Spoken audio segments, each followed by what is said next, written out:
English Short Stories, The Mirror of Silence. The dinner table had become a place of quiet tension rather than shared stories. One evening, Claire finally broke the silence, accusing her partner, Mark, of being cold and distant over the past few months.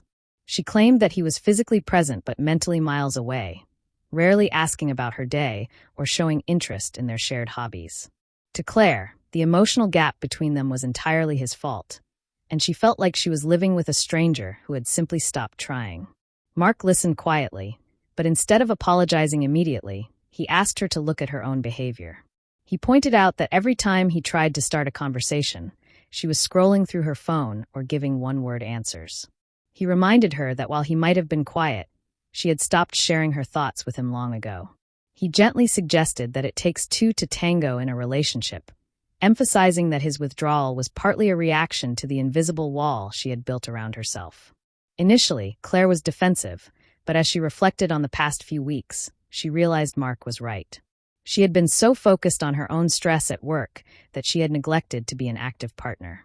She had expected him to provide all the emotional energy without offering any in return. A relationship is not a solo performance. It is a synchronized dance where both people must be willing to move toward each other. Her accusations had been a way to avoid looking at her own contribution to their loneliness. That night, they decided to put their phones away and actually talk.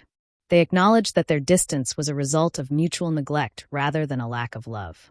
By taking responsibility for their own actions instead of pointing fingers, they began to find their rhythm again. They understood that to keep their bond strong, they both had to stay on the dance floor together, making a conscious effort every day to stay connected.